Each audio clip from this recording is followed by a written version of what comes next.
Shalom sahabat-sahabat Hers yang diberkati Tuhan. Puji Tuhan, kita berjumpa lagi di saat ini karena kasih dan kemurahan Tuhan. Dan di saat ini sama-sama kita akan membaca firman dari Kejadian pasal 38 ayatnya yang pertama sampai ayatnya yang ke-30. Untuk itu mari kita berdoa. Tuhan, kami mengucap syukur untuk waktu dan kesempatan yang Tuhan anugerahkan bagi kami di saat ini. Nafas kehidupan yang Tuhan masih percayakan dalam kehidupan kami bersyukur dalam nama Tuhan Yesus. Dan kami mohon urapi kami dengan kuasa Roh Kudus, sehingga kami dapat mengerti firman yang akan kami baca. Kami percaya firman dan kami melakukan firman dalam kehidupan kami sehari-hari. Tuntun oleh kuasa Roh Kudus untuk puji dan hormat bagi nama Tuhan. Dalam nama Tuhan Yesus Kristus firman yang hidup kami berdoa. Haleluya. Amin. Ya, firman Tuhan di hari ini yang berbunyi demikian. Yehuda dan Tamar. Pada waktu itu Yehuda meninggalkan saudara-saudaranya dan menumpang pada seorang adulam yang namanya Hira. Di situ Yehuda melihat anak perempuan seorang Kanaan. Nama orang itu ialah Shua.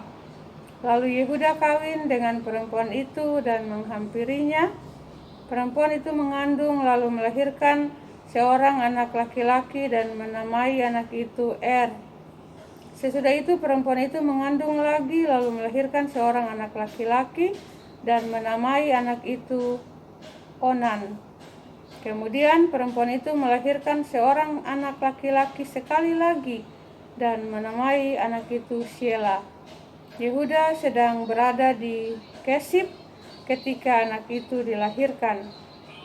Sesudah itu Yehuda mengambil anak sulungnya, seorang istri yang bernama Tamar. Tetapi anak sulung Yehuda itu adalah jahat di mata Tuhan, maka Tuhan membunuh dia. Lalu berkatalah Yehuda kepada Onan, hampirilah istri kakakmu itu, kawinlah dengan dia sebagai ganti kakakmu, dan bangkitkanlah keturunan bagi kakakmu. Tetapi Onan tahu bahwa bukan ia yang mempunyai keturunannya nanti. Sebab itu setiap kali ia menghampiri istri kakaknya itu, ia membiarkan maninya terbuang, supaya ia jangan memberi keturunan kepada kakaknya. Tetapi yang dilakukannya itu adalah jahat di mata Tuhan, maka Tuhan membunuh dia juga. Lalu berkatalah Yehuda kepada Tamar, menantunya itu, tinggallah sebagai janda di rumah ayahmu, sampai anakku Shela itu besar. Sebab pikirnya, jangan-jangan ia mati seperti kedua kakaknya itu. Maka pergilah Tamar dan tinggal di rumah ayahnya. Setelah beberapa lama, matilah anak Shua istri Yehuda. Habis berkabung, pergilah Yehuda ke Timna kepada orang-orang yang menggunting bulu domba-dombanya bersama dengan Hira sahabatnya, orang adulam itu. Ketika dikabarkan kepada Tamar, bapa menantumu sedang di jalan ke Timna untuk menggunting bulu domba-dombanya, maka ditanggalkannya lah pakaian kejandaannya. Ia bertelekung dan berselubung, lalu pergi duduk di pintu masuk ke Enaim yang di jalan ke Timna, karena dilihatnya bahwa Shela telah menjadi besar dan dia tidak diberikan juga kepada Shela itu untuk menjadi istrinya. Ketika Yehuda melihat dia, disangkanya lah dia seorang perempuan sundal. Karena ia menutupi mukanya. Lalu berpalinglah Yehuda mendapatkan perempuan yang di pinggir jalan itu serta berkata, marilah aku mau menghampiri engkau. sebab ia tidak tahu bahwa perempuan itu menantunya. Tanya perempuan itu, apakah yang akan kau berikan kepadaku jika engkau menghampiri aku? Jawabnya, aku akan mengirimkan kepadamu seekor anak kambing dari kambing dombaku. Kata perempuan itu, asal engkau memberikan tanggungannya sampai engkau mengirimkannya kepadaku. Tanyanya, apakah tanggungan yang harus kuberikan kepadamu? Jawab perempuan itu, cap meteraimu serta kalungmu dan tongkat yang ada di tanganmu itu. Lalu diberikannya semuanya itu kepadanya. Maka ia menghampirinya. Perempuan itu mengandung daripadanya. Bangunlah perempuan itu lalu pergi, ditanggalkannya telekungnya dan dikenakannya pula pakaian kejandaannya.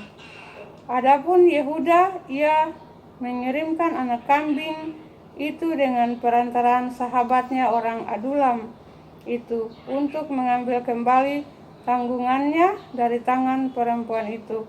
Tetapi perempuan itu tidak dijumpainya lagi. Ia bertanya-tanya di tempat tinggal perempuan itu, di manakah perempuan jalang yang duduk tadinya di pinggir jalan di Enain itu? Jawab mereka, tidak ada di sini perempuan jalang. Kembalilah ia kepada Yehuda dan berkata, tidak ada kujumpai dia. Dan juga orang-orang di tempat itu berkata, tidak ada perempuan jalang di sini. Lalu berkatalah Yehuda, biarlah barang-barang itu dipegangnya supaya kita jangan menjadi buah olok-olok orang. Sungguhlah anak kambing itu telah kukirimkan, tetapi engkau tidak menjumpai perempuan itu. Sesudah kira-kira 3 bulan dikabarkanlah kepada Yehuda, Tamar menantumu bersundal, bahkan telah mengandung dari persundalannya itu. Lalu kata Yehuda, bawalah perempuan itu supaya dibakar. Waktu dibawa, perempuan itu menyuruh orang kepada mertuanya, mengatakan, dari laki-laki yang mempunyai barang-barang inilah aku mengandung. Juga dikatakannya, periksalah siapa yang mempunyai cap meterai serta kalung dan tongkat ini. Yehuda memeriksa barang-barang itu, lalu berkata, bukan aku, tetapi perempuan itulah yang benar, karena memang aku tidak memberikan dia kepada Shelah anakku, dan ia tidak bersetubuh lagi dengan perempuan itu. Pada waktu perempuan itu hendak bersalin, nyatalah ada anak kembar dalam kandungannya. Dan ketika ia bersalin, seorang dari anak itu mengeluarkan tangannya, lalu dipegang oleh bidan, diikatnya dengan benang kirmisi, serta berkata, inilah yang lebih dahulu keluar. Ketika anak itu menarik tangannya kembali, keluarlah saudaranya laki-laki, dan bidan itu berkata, alangkah kuatnya engkau menembus keluar. Maka anak itu dinamai Peres. Sesudah itu keluarlah saudaranya laki-laki yang tangannya telah terikat benang kirmisi itu. Lalu kepadanya diberi nama Zerah. Demikianlah pasal pembacaan firman Tuhan di saat ini, yang menjadi makanan rohani kita untuk hari ini. Berbahagialah kita yang mendengar firman, percaya firman dan melakukan firman dalam kehidupan kita sehari-hari untuk puji dan hormat bagi nama Tuhan. Tuhan Yesus memberkati kita semua. Haleluya. Amin. Shalom.